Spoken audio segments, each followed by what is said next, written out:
Muito boa tarde, queridos alunos. Como estão todos? E espero e desejo que estejam todos bem. Com vocês, Tenente Pilar, e vamos dar prosseguimento ao conteúdo das aulas de recuperação de língua portuguesa. Lembrando que, se tiverem dúvidas, enviem através do chat ou do fórum. Trouxe essa mensagem para que vocês possam refletir. Estudar não é obrigação. É uma porta aberta para o próprio crescimento e evolução. É construir um mundo inteiro de possibilidades dentro de si. Vamos a algumas questões. Sei que vocês gostam tanto de participar. Alunos do chat, participem, interajam. Quem não acessou o chat, acesse. Leia o trecho extraído da música Seja Para Mim, do grupo musical Maneva. Seja para mim que você quiser, contanto que seja o meu amor. Mas estou indo te buscar, mas eu estou indo a pé. Prende teu cabelo porque tá calor. Então, os termos em destaque, temos lá o contanto que e o mas. Estabelece uma relação de condição e oposição, contraste e conclusão, causa e consequência, intenção e continuação, ou dúvida e condição. Mas eu estou indo a pé. E aí? Contanto que... Queridos alunos, participem. Vamos lá. Podemos? Resposta? Letra A. Então, justamente o mas entrega, né, gente? O mas é a oposição. Estou indo te buscar, mas eu estou indo a pé. Olha a oposição. Contanto que seja o meu amor. Então, é uma condição. Seja para mim o que você quiser. Contanto que seja o meu amor. Uma condição. Muito bem. Fácil, fácil. O termo contanto que é uma conjunção condicional utilizada em situações circunstanciais de modo que indica hipótese para uma situação futura. Já o termo mas estabelece uma relação de oposição que tem como objetivo contrastar ideias numa frase. Uma questãozinha tranquila, vamos à leitura. Pena que o mundo vai acabar em breve. Como é que é? Cometa Halley. Cometas são arautos do juízo final. Não são, não. Isso é só superstição. Sério? Acho melhor fazer aquela redação para a escola. Não é o caso, né, de vocês? Com certeza não. Vocês não estão esperando o mundo acabar assim, né? Vamos todos realizar muitas redações, muitos exercícios. No terceiro quadrinho, a palavra isso ajuda a estabelecer no texto um processo de não são, não. Estou só relendo, tá? Não são, não. Isso é só superstição. É uma coesão sequencial? É uma coesão referencial anafórica, catafórica, esofórica ou há uma perda de coesão aí? O que vocês acham? Tranquila, tranquila. A gente também já falou sobre isso. A, B, C, D ou E. Não são, não. Isso é só superstição. Sério? E aí, esse isso? Fácil, fácil, né? Anafórica. Então, faz referência a algo que já foi dito. Isso é só superstição. Que é isso? Que é esse isso? Justamente que esses cometas, no caso do cometa, né? Cometas são arautos do juízo final, né? Isso é só superstição. Isso aí que você acabou de falar. Mais um. Bem, queridos amiguinhos, hoje continuaremos falando sobre o homem primitivo. O homem primitivo rendia culto ao fogo, à chuva, ao trovão. Enfim, divinizava tudo, o que lhe parecia inexplicável, sua mente era incapaz de compreender. Estou até vendo esse aí divinizando tudo o que ensinam na escola. Muito bem. A respeito dos pronomes lhe e sua, que aparecem no segundo quadrinho, então temos lá. Enfim, divinizava tudo o que lhe parecia inexplicável, que sua mente era incapaz de compreender. Esse lhe e sua é correto afirmar que representam elementos de coesão gramatical por tratar-se de referências anafóricas, Mecanismos de coesão semântica, já que evitam repetições de palavras. Mecanismos de coesão gramatical, por tratar-se de referências catafóricas. Recursos de coesão textual utilizados para estabelecer a amarração entre as várias partes da história. Elementos de coesão semântica, já que substituem um termo por outro, mantendo a equivalência de significado. E aí, queridos? A, B, C, D ou E? Enfim, divinizava tudo o que lhe parecia inexplicável, que sua mente era incapaz de compreender. Calma, professora, deixa a gente pensar, ler, reler e assim por diante, né? Vamos lá, queridos, nem temos tanto tempo assim. Resposta, então, elementos de coesão gramatical, por tratar-se de referências anafóricas. Então, quem são esses? Que lhe parecia, lhe quem? O homem primitivo, né? Sua mente era incapaz. A mente de quem? Do homem primitivo, aquilo que já foi falado anteriormente.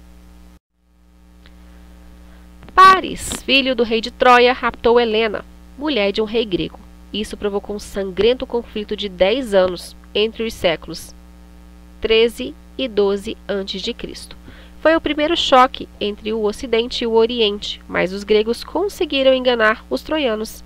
Deixaram à porta de seus muros fortificados um imenso cavalo de madeira. Os troianos, felizes com o presente, puseram-no para dentro. À noite, os soldados gregos que estavam escondidos no cavalo saíram e abriram as portas da fortaleza para a invasão. Daí surgiu a expressão presente de grego. Impuseram-no. A forma pronominal no refere-se. Então, temos lá no texto. Os troianos, felizes com o presente, puseram-no para dentro. Quem é esse no? A que se refere? Ao rei grego? Aos gregos? Ao antecedente distante, choque? À expressão muros fortificados? Aos termos presente e cavalo de madeira? E aí, queridos? Fácil, fácil, fácil. Tô dando de bandeja essas questões, né? Do Enem de 2009. A, B, C, D ou E? Resposta é, então faz referência, puseram-no para dentro. Puseram no quem? O presente, né? O cavalo de madeira que foi deixado lá. Muito bem, tranquilíssima. Próxima. Estava em Paris quando, na véspera de partir para o Brasil, fui com meu pai visitar uma exposição de máquinas no desaparecido Palácio da Indústria. Qual não foi o meu espanto quando vi pela primeira vez um motor a petróleo, da força de um cavalo, muito compacto e leve em comparação aos que eu conhecia, e funcionando. Parei diante dele, como que pregado pelo destino. Estava completamente fascinado. Meu pai, distraído, continuou a andar, até que depois de alguns passos, dando pela minha falta, voltou, perguntou-me o que havia. Contei-lhe a minha admiração de ver funcionando aquele motor e ele me respondeu: por hoje basta. Aproveitando-me dessas palavras, pedi-lhe licença para fazer meus estudos em Paris. Continuamos o passeio e meu pai, como distraído, não me respondeu. Nessa mesma noite, no jantar de despedida, reuniu a família, entre nós 2 primos de meu pai, franceses, e seus antigos companheiros de escola. Pediu-lhes ele que me protegessem, pois pretendia fazer-me voltar a Paris para acabar meus estudos. Nessa mesma noite, corri vários livreiros, comprei todos os livros que encontrei sobre balões e viagens aéreas.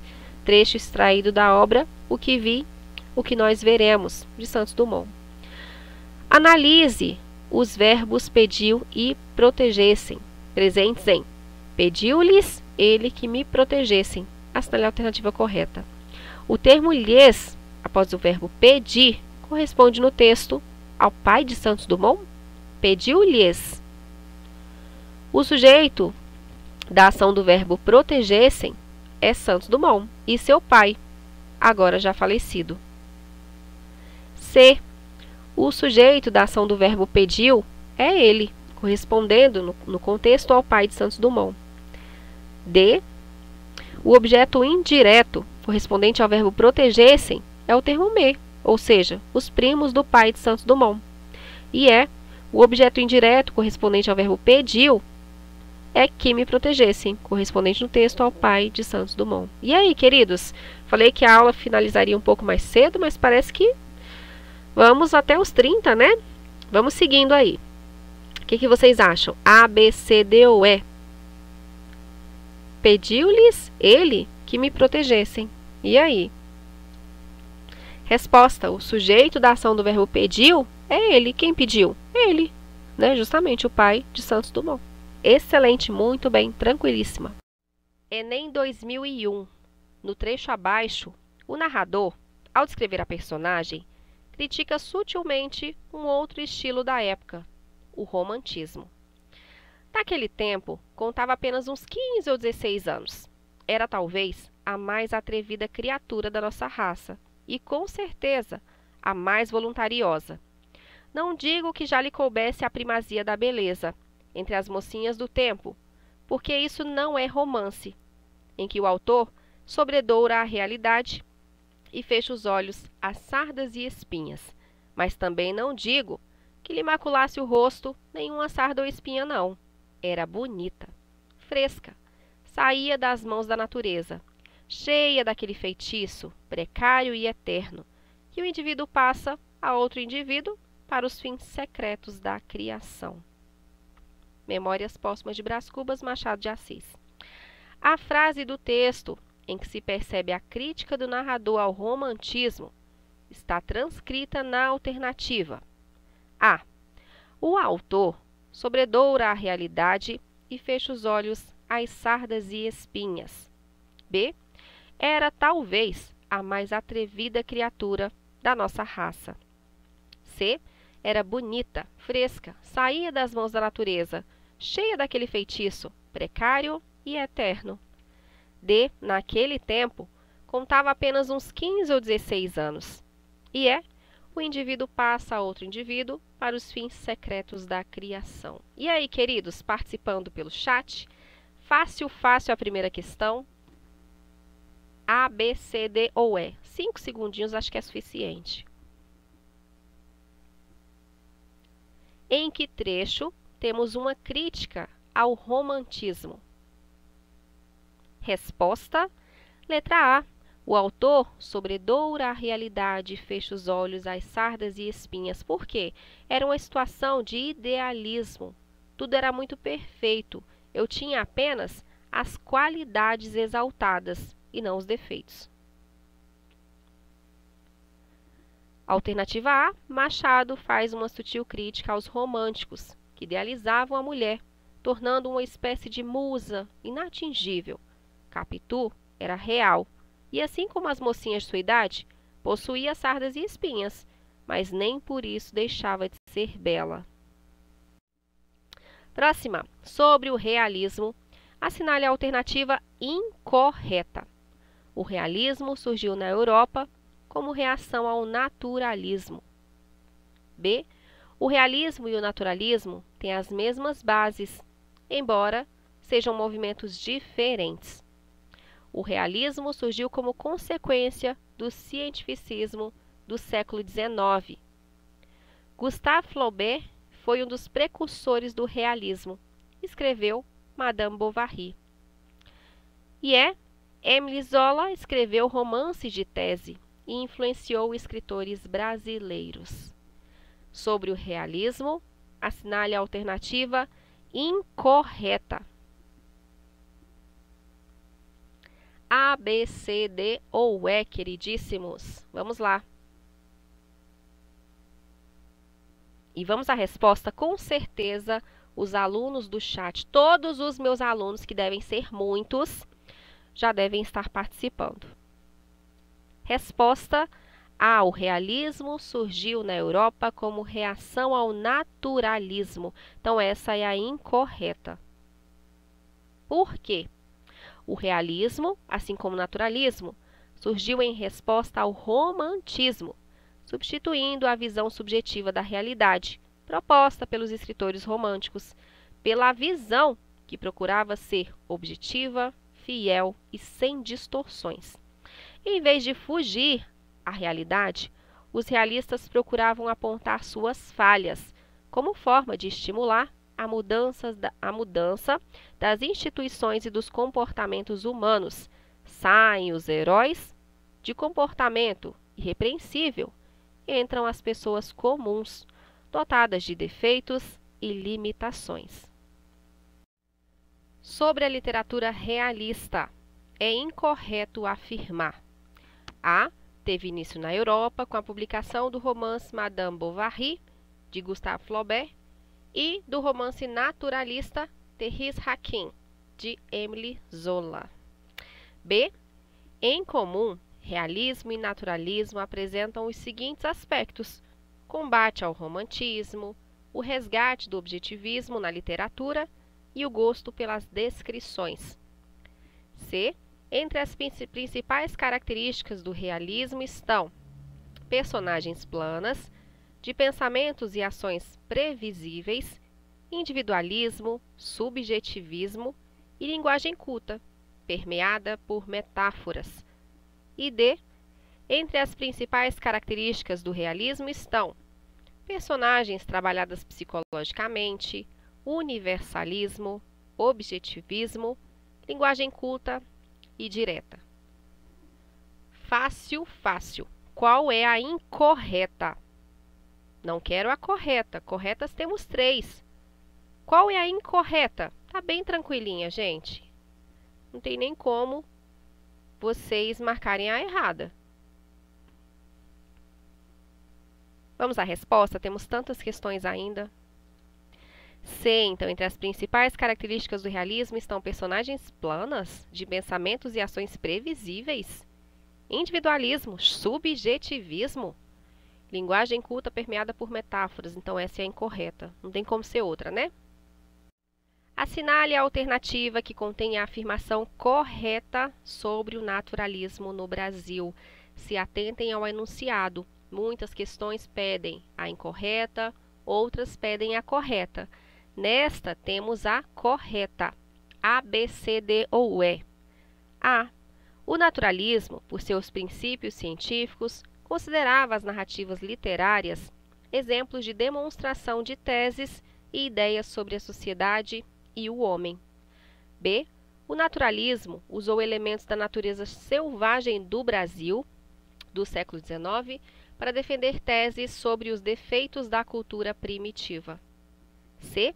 A valorização da natureza rude, verificada nos poetas Árcades, se prolonga na visão naturalista do século XIX, que toma a natureza decadente dos cortiços para provar os malefícios da mestiçagem. D. O naturalismo no Brasil esteve sempre ligado à beleza das paisagens, das cidades e do interior do Brasil. E E. A natureza do século XIX no Brasil difundiu na literatura uma linguagem científica e hermética, fazendo com que os textos literários fossem lidos apenas por intelectuais. E aí, queridos? A, B, C, D ou E? Percebam a importância dos exercícios. Fizemos uma revisão bem curtinha, já que esse é um conteúdo que já foi estudado por vocês, mas, de certa forma, os exercícios abrangem em muito o conteúdo, que o que não falamos na revisão está sendo tratado nos exercícios, e eu espero que vocês estejam se lembrando deste conteúdo. Não é novidade. Podemos a resposta? 5 segundinhos? A, B, C, D ou E, qual a opção correta?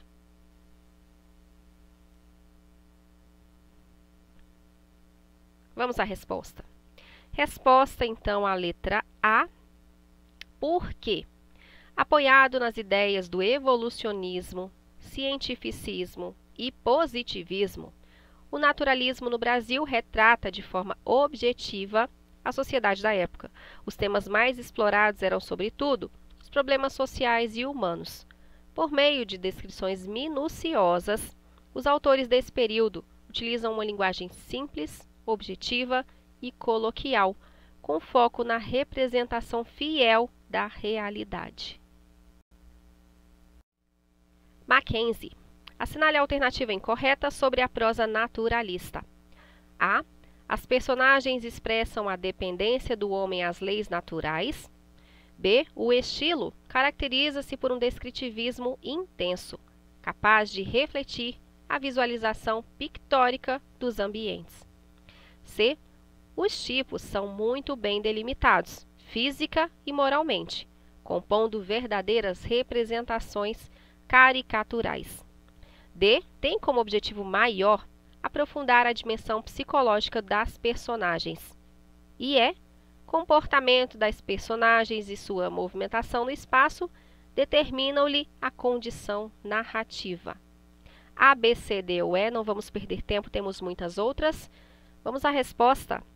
Resposta letra D. Tem como objetivo maior aprofundar a dimensão psicológica das personagens.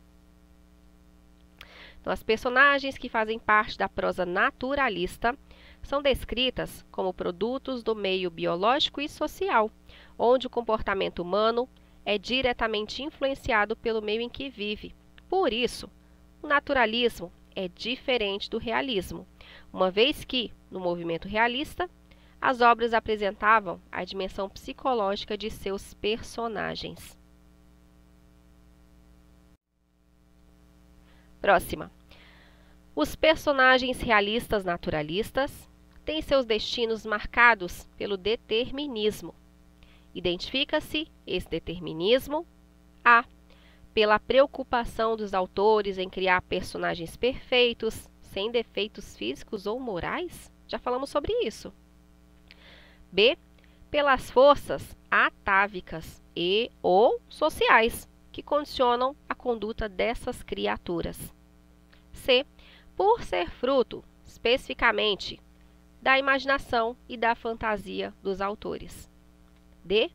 Por se notar a preocupação dos autores de voltarem para o passado ou para o futuro ou criarem seus personagens. E E. Por representarem a tentativa dos autores nacionais de reabilitar uma faculdade perdida do homem, o senso do mistério. E aí?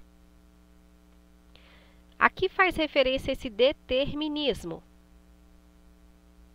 A personagens perfeitos. E aí, gente? A, B, C, D ou E? Resposta, letra B. Pelas forças atávicas e ou sociais que condicionam a conduta dessas criaturas. O determinismo foi uma das teorias em que as escolas realistas e naturalista estiveram apoiadas, cujo ser humano foi retratado de acordo com o meio, a raça e a hereditariedade, forças atávicas. Quase lá. Pode-se entender o naturalismo como uma particularização do realismo, que A. Se volta para a natureza a fim de analisar-lhe os processos cíclicos de renovação. B. Pretende expressar com naturalidade a vida simples dos homens rústicos nas comunidades primitivas. C. Defende a arte pela arte, isto é, desvinculada de compromissos com a realidade social. D. Analisa as perversões sexuais, condenando-as em nome da moral religiosa. E E. Estabelece um nexo de causa e efeito entre alguns fatores sociológicos e biológicos e a conduta das personagens. A, B, C, D ou E, estamos quase finalizando, não desanimem, não desistam de mim, continuem participando. A, B, C, D ou E? Resposta letra E. Então, estabelece um nexo de causa e efeito entre alguns fatores sociológicos e biológicos e a conduta das personagens. Isso já foi falado em várias questões das anteriores que fizemos. Embora o naturalismo e o realismo surgiram em oposição à visão romântica e idealista do movimento anterior, eles apresentam diferenças, sobretudo na descrição de suas personagens. Assim, no naturalismo, as personagens são retratadas como fruto do meio, sem deixar de lado os fatores sociais e biológicos, os quais influenciam diretamente o comportamento humano. Já no realismo, o aprofundamento psicológico das personagens é uma característica marcante do movimento. Memórias Póstumas de Brás Cubas é considerado o romance divisor de águas da obra machadiana, porque, a partir dele, o autor A. Assume de vez a visão romântica da realidade, apenas esboçada nos romances da chamada primeira fase. B. Se insere na estética naturalista, ao denunciar as mazelas sociais, os casos patológicos e os aspectos mais repugnantes da sociedade. C. Procede a uma retificação da própria obra, através da voz de personagens por meio das quais renega os valores da primeira fase. D. Antecede as conquistas modernistas com uma postura crítica diante da civilização industrial e uma atitude de denúncia das misérias do mundo real. E E. Desmitifica as idealizações românticas e assume uma visão crítica que, despindo as aparências que encobrem a realidade, busca as razões últimas das ações humanas. E aí, queridos, A, B, C, D ou E, última questão, tempo já passou, 5 segundinhos.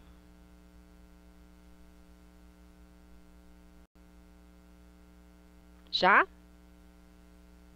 Resposta, letra E. Então, desmitifica as idealizações românticas e assume uma visão crítica, que, despindo as aparências que encobrem a realidade, busca as razões últimas das ações humanas. Então, o realismo surge em oposição aos ideais românticos associados ao sentimentalismo, egocentrismo, subjetivismo e idealização das personagens. No Brasil, esse movimento foi inaugurado com a publicação da obra de Machado de Assis, Memórias Póstumas de Brás Cubas, em 1881. Nela, o autor faz diversas críticas sociais, inclusive à elite da época. Primeira questão, sei que estão animadíssimos. Acessem o chat, participem, coloquem as respostas, retirem dúvidas. Fico muito feliz com a participação de vocês. Classifique as orações coordenadas abaixo em: se for oração coordenada sindética aditiva, número 1. Oração coordenada sindética adversativa, número 2. Oração coordenada sindética alternativa, número 3. Oração coordenada sindética conclusiva, número 4. E oração coordenada sindética explicativa, número 5. Analisem as conjunções. Qual o seu valor semântico para classificarmos? Primeira frase: não fale mais, que ele já ouviu o suficiente. B. Fiz tudo o que ela pediu. Ainda assim, não ficou satisfeita. C. Cheguei e fui tomar um banho. D.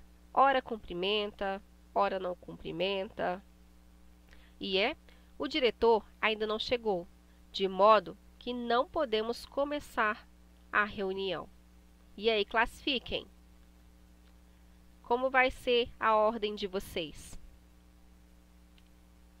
Estou esperando no chat as respostas. 10 segundinhos.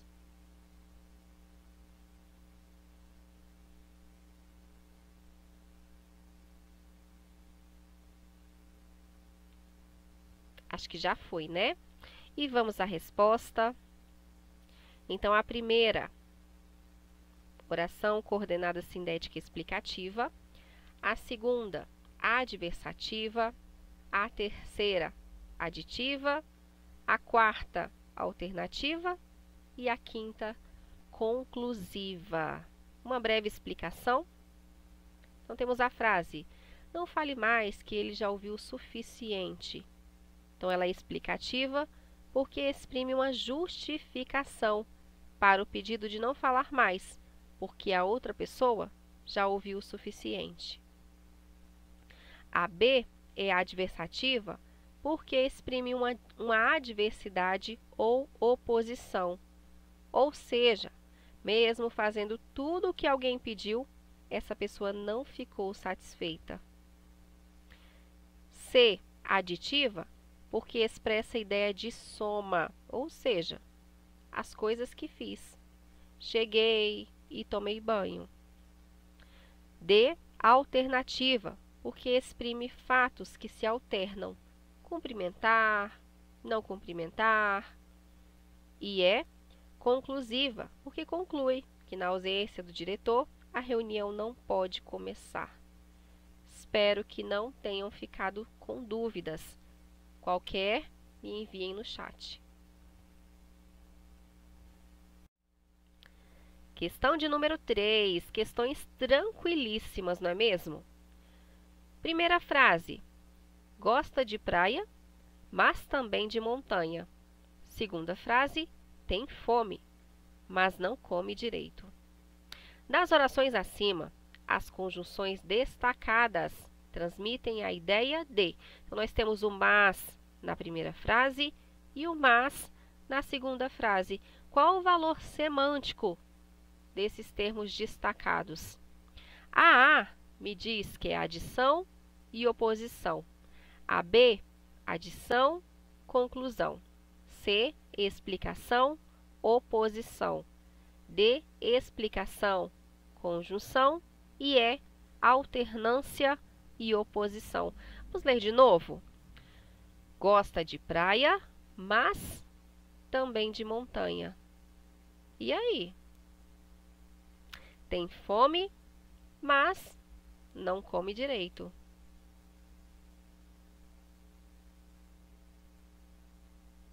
Aqueles 10 segundinhos, né?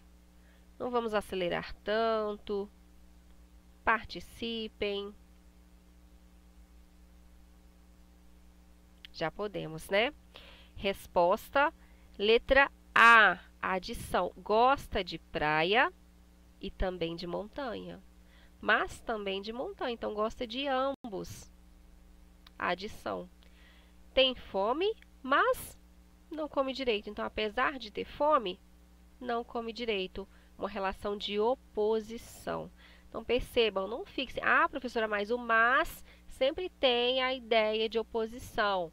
Leiam a frase, identifiquem a conjunção e classifiquem.